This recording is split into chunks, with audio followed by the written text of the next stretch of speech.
ದೇಶಾದ್ಯಂತ ನಡೆಯುವ ಮುಸ್ಲಿಂ ವಿರೋಧಿ ಹಿಂಸಾಚಾರವನ್ನ ಖಂಡಿಸಿ ಹಾಗೂ ಮುಸ್ಲಿಮರ ಮೇಲಿನ ದಾಳಿಗಳನ್ನು ನಿಲ್ಲಿಸುವಂತೆ ಆಗ್ರಹಿಸಿ ಪಾಪ್ಯುಲರ್ ಫ್ರಂಟ್ ಆಫ್ ಇಂಡಿಯಾ ವತಿಯಿಂದ ಇಂದು ದಕ್ಷಿಣ ಕನ್ನಡ ಜಿಲ್ಲೆಯ ಅನೇಕ ಕಡೆ ಪ್ರತಿಭಟನೆಗಳನ್ನು ಹಮ್ಮಿಕೊಳ್ಳಲಾಗಿತ್ತು. ಮಂಗಳೂರು ನಗರ, ಬಿಸಿ ರೋಡ್, ಬಜ್ಪೆ, ಕಲ್ಲಡ್ಕ, ಉಪ್ಪಿನಂಗಡಿ, ಮಡಿಯಂತ್ಯಾರ್ ಪ್ರತಿಭಟನೆ ಆಯೋಜಿಸಲಾಗಿತ್ತು.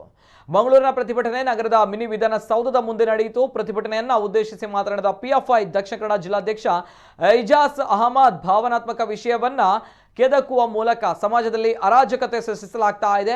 ಇತ್ತೀಚಿನ ದಿನಗಳಲ್ಲಿ ಮುಸ್ಲಿಮರೊಂದಿಗೆ ವ್ಯಾಪಾರ ಮಾಡಬಾರದು, ಜಾತ್ರೋತ್ಸವಗಳಲ್ಲಿ ಮುಸ್ಲಿಮರ ವ್ಯಾಪಾರಕ್ಕೆ ಅವಕಾಶ ನೀಡಬಾರದು ಎಂಬ ಸಂಚಿನ ಮೂಲಕ ಸಂಘ ಪರಿವಾರ ಸಮಾಜದಲ್ಲಿ ಒಡಕು ಸೃಷ್ಟಿಸಲು ಯತ್ನಿಸ್ತಾ ಇದೆ. ಇದಕ್ಕೆ ಯಾರು ಎಂದಿಗೂ ಅವಕಾಶ ಕಲ್ಪಿಸಬಾರದು ಎಂದರಲ್ಲದೆ ಸಂಘ ಪರಿವಾರದ ಈ ಸಂಚನ್ನ ಪಿಎಫ್ಐ ಸೋಲಿಸಲಿದೆ ಎಂದು ಎಚ್ಚರಿಸಿದರು.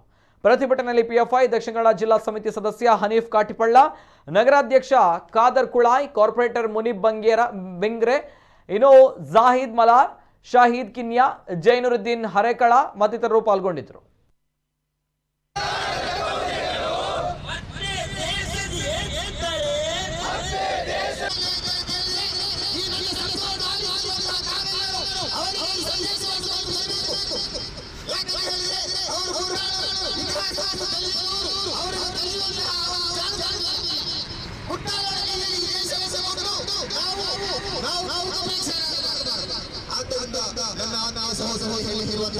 ದುರ್ಬಲವಾದಂತಹ ವಿಷಯಗಳನ್ನು ಈ ದೇಶವನ್ನು ತಮ್ಮ ಸುಪರ್ದಿಗೆ ಮೂಲಕ ಈ ದೇಶದ ಜನರನ್ನು ಅಧಿಕಾರಿಗಳಾಗಿಸಬಹುದು ಎಂಬುದಾಗಿ ಅವರು ಭಾವಿಸಿಕೊಂಡಿದ್ದಾರೆ. ಬಹುತೇಕ ಅವರು ಯಶಸ್ವಿಯಾಗಿರಬಹುದು. ಆದರೆ ಈ ದೇಶದ ಆ ದೇಶದ ಇತಿಹಾಸವನ್ನು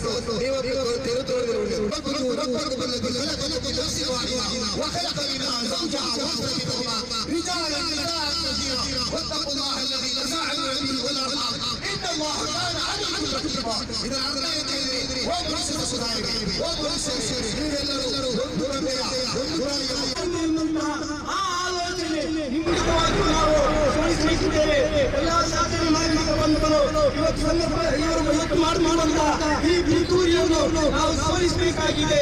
ಈ ವ್ಯಾಪಾರದಲ್ಲಾಗಿರ್ಬೋದು, ಇನ್ನಿತರ ವಿಚಾರದಲ್ಲಿ ಆಗಿರ್ಬೋದು, ಯಾವತ್ತೂ ಕೂಡ ಒಂದು ಧರ್ಮದವರು ಇನ್ನೊಂದು ಧರ್ಮದವರೊಂದಿಗೆ ವ್ಯಾಪಾರ ಮಾಡಬಾರದು ಅನ್ನುವಂತ ಈ ಒಂದು ಆರ್ಎಸ್ಎಸ್ ಸಿದ್ಧಾಂತ ಏನಿದೆಯೋ ಅದನ್ನು ನಾವೆಲ್ಲರೂ ಒಟ್ಟಾಗಿಟ್ಟುಕೊಂಡು ನಾವು ಸೋಲಿಸಬೇಕಾಗಿದೆ. ಇದನ್ನು ಖಂಡಿತವಾಗಿ ಪಾಪ್ಯುಲರ್ ಫ್ರಂಟ್ ಆಫ್ ಇಂಡಿಯಾ ಸಂಘ ಪರಿವಾರದ ಈ ಸಂಕಲ್ಪವನ್ನು ಸೋಲಿಸುತ್ತಿದೆ. ಎಲ್ಲರೂ ಕೂಡ ಒಟ್ಟಿಗೆ ಬೆರೆತುಕೊಂಡು ಜೀವಿಸಬೇಕಾಗಿದೆ. ಒಟ್ಟಿಗೆ ಬೆರೆತುಕೊಂಡು ನಾವು ಅನ್ಯೋನ್ಯತೆಯಿಂದ ವ್ಯಾಪಾರವಾಗಿರ್ಬೋದು, ಇನ್ನಿತರ ವಿಚಾರಗಳಾಗಿರ್ಬೋದು, ನಾವು ಒಟ್ಟಿಗೆ ಸೇರಿಕೊಂಡು ಮಾಡಬೇಕಾಗಿದೆ. ಇಲ್ಲಿನ ಸರ್ಕಾರಗಳು, ಇಲ್ಲಿನ ಆಡಳಿತಗಳು ಎಚ್ಚೆತ್ತುಕೊಳ್ಬೇಕು. ನೀವು ಈ ಇದರ ವಿರುದ್ಧವಾಗಿ ಯಾವುದೇ ಕ್ರಮಗಳನ್ನು ಕೈಗೊಂಡಿದ್ದರೆ ಮುಂದೊಂದು ದಿನ ಅದು ಇಲ್ಲಿರುವಂತಹ ಮುಸಲ್ಮಾನ ಸಮುದಾಯ ಇನ್ನೊಂದು ಸಮುದಾಯಕ್ಕೆ ಮಾತ್ರವಲ್ಲ, ಅದು ನಿಮ್ಮ ಕಾಲ ಬುಡಕ್ಕೂ ಕೂಡ ಬರುವಂತಹ ಒಂದು ದಿವಸ ಬರಲಿಕ್ಕಿದೆ. ಅದು ಬರುವುದಕ್ಕೆ ಮುಂಚೆ ನೀವು ಎಚ್ಚೆತ್ತುಕೊಳ್ಳಿ. ಇದೇ ಮಧ್ಯಪ್ರದೇಶದಲ್ಲಿ, ಇದೇ ರಾಜಸ್ಥಾನದಲ್ಲಿ ಸಂಘ ಪರಿವಾರದವರು ಸಂದರ್ಭದಲ್ಲಿ ಅಲ್ಲಿನ ಪೊಲೀಸರು ಪ್ರೇಕ್ಷಕರಾಗಿ ನಿಂತುಕೊಂಡು ಅವರಿಗೆ ಅವಕಾಶವನ್ನು ಮಾಡಿಕೊಟ್ಟಿದ್ದರು.